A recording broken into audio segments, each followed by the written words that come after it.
네, 17장 보겠습니다. 자공이 욕거 곡삭지 희양한데 자왈 사야 이의 기양과 아의 기에 하노라. 자공이 곡삭의 희양을 없애려고 하거늘 공자께서 말씀하셨다. 사야, 자공입니다. 사야, 너는 그 양을 아끼느냐? 나는 그 예를 아낀다.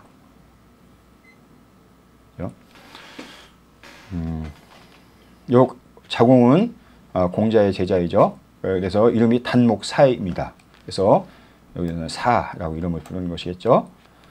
그러면 여기서 곡삭지 희양이란 좀 생소한 용어가 나오는데요. 이는 이 고로 안 읽고 고로 읽습니다. 웃사람에게 보고해서 분명하다 이런 의미일 때는 고로 읽습니다. 그냥 보고할 때는 고로 읽지만 알리다 할 때는 고이지만 우리가 옛날에 그 출필곡 반필면이라는 말을 썼습니다. 그 부모한테 효도하는 것이겠죠.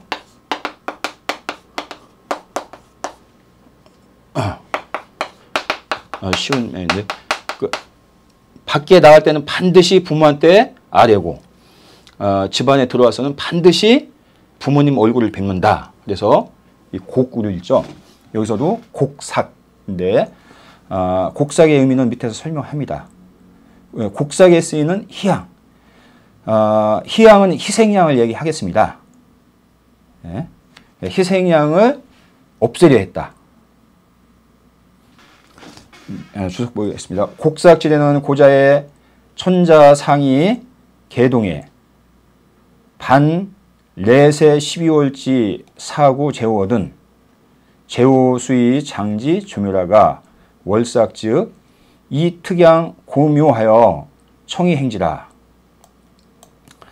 곡삭에는 옛날에 천자가 항상 개동은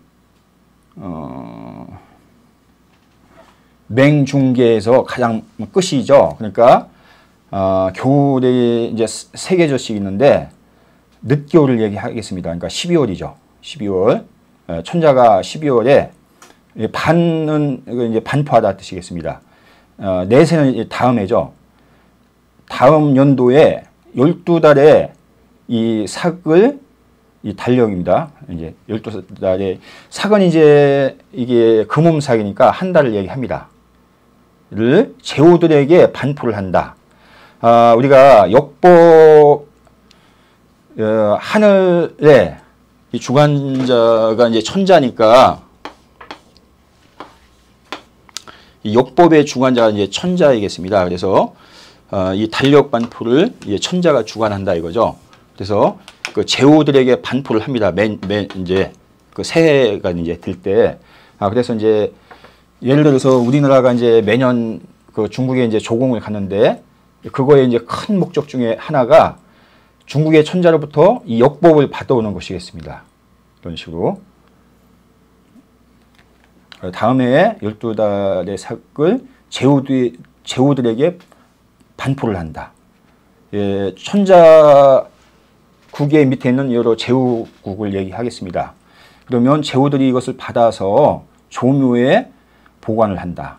보관을 하다가 월삭, 즉 월삭은 이제 매달 금음이겠죠. 매달 금음에는 특양으로서 이 사당에 고한다. 고하고 청하고 그것을 시행한다. 이 달력 율법을 시행한다 이 얘기했습니다. 여기서 특양 고묘했는데 특양은 단지 한 마리의 양을 얘기합니다. 예, 특별 특자인데 한 마리 양을 가지고 이제 희생양이죠. 이거를 이제 사당에 고하고 이렇게 이제 이런 의례를 하겠죠. 그 얘기입니다. 그 다음에 희는 생성해라. 희양인데 산 제사에 올리는 동물이 생이죠. 살아있는 희생이다. 이게 기죠. 희죠. 희. 노자 문공으로 시불시사기로 돼 이 유사 유공 차양이라 고로 자공이 욕 거지아니라. 노나라는 문공으로부터 처음으로 시삭을 지키지 않았다. 불시삭. 옛날부터 내려놓은 이 고삭을 지키지 않았다 이거죠. 그런데 유사가 이 양을 계속해서 제공을 했다. 그래서 자공이 이 희양 이것을 제거하고자 없애고자 한 것이다. 그다음 보겠습니다. 공자의 말이죠. 자공아, 요 이자는 너 이자입니다. 너는 그 양이 아깝느냐? 나는 여기서 애자인데 우리가 사랑 애자인데 이건 아끼다로 풀이해야겠습니다. 사랑하다로 하는 것이 아니고 뒤에 약간 얘기하겠습니다. 여기 또 주석을 보면 애는 유석이라. 애는 석과 같다. 애석기역이다 뜻이겠습니다. 자공이 개석기 무실이 망비라. 자공이 그 아주 실제가 없어서 아주 쓸데없이 낭비하는 것을 애석기역인 것이다. 그래서 이제 없애려 하는 것이겠죠. 연이나 예수페라도 양존이면 유득이 지이 가복원 이언이와 약 병거기양이면 즉 차례 수망이니 공자 소위 석지신이라. 그렇지만 얘가 비록 패해졌지만 아까 그 문공이 패했다 했죠. 얘가 비록 패해졌지만 양이 남아 있으면 오히려 그것을 기록해서 기록할 지를 있습니다. 그것을 기록해서 그 회복할 수가 있는 것이다. 회복하다는 것은 예전에 행했던 이 곡삭의 행을 회복할 수 있는 것이다. 그런데 그 양까지 같이 없애버린다면 병거기양이면 즉 이 예가 없어지게 될 것이다. 공자가 이 때문에 애석기역인 것이다. 양씨와 고삭은 제후 소위 분명어 군친이나 이니 예지대자라. 이 고삭의 예는 제후가 군친에게 분명하는 바이니. 군친은 뭐 여기 천자를 얘기하겠습니다. 예의 큰 것이다. 노나라가 그 고삭예를 지키지 않았으나 노나라는 이제 제후국이죠. 노나라가 고삭예를 지키지 않았다. 그렇지만 그 양이 존재하면 즉 그 고삭의 이름이 민멸되지 않아서 그 실체를 인하여서 거론할 수 있는 것이니 이것이 공자께서 애석히 여긴 이유이다.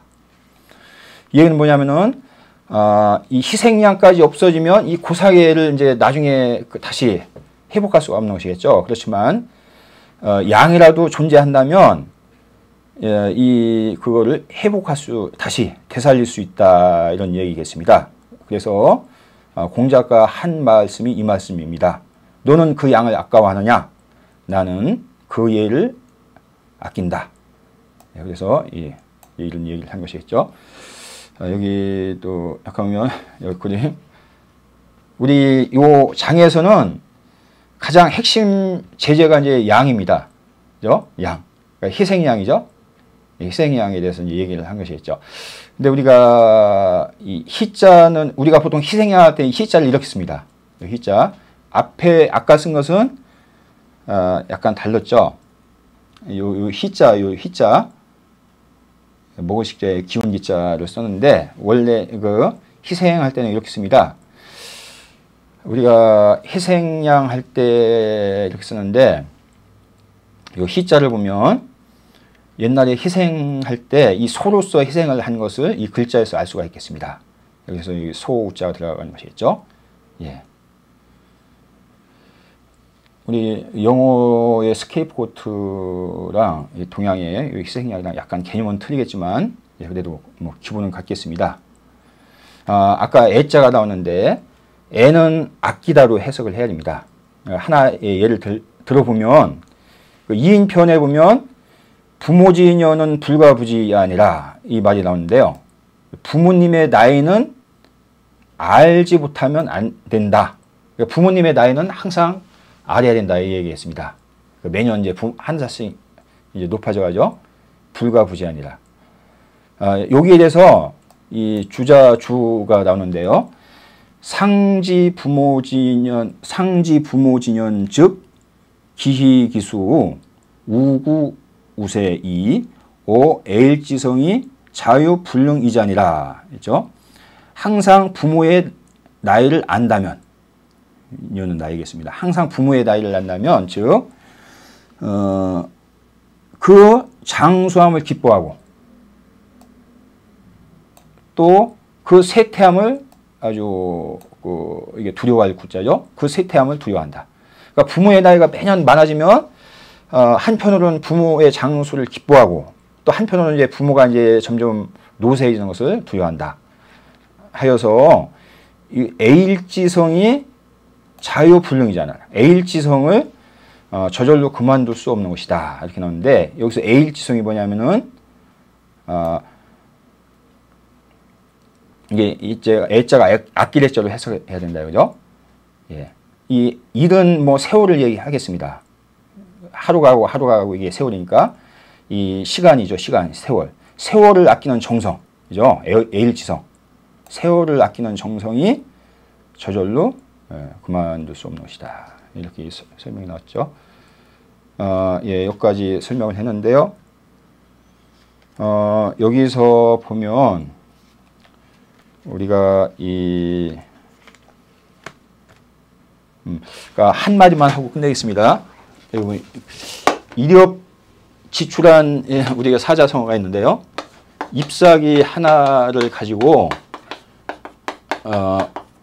가을을 알 수 있다 이런 사자성어가 있습니다. 네, 이런 거와 약간 이제 의미가 맞아 들어가 있습니다. 이제 그 낙엽 하나를 보면 그 가을을 알 수 있는 것이겠죠. 이렇듯이 희생양을 보존함으로써 옛날에 얘를 보존할 수 있는 것이겠습니다. 네, 여기서 마치겠습니다.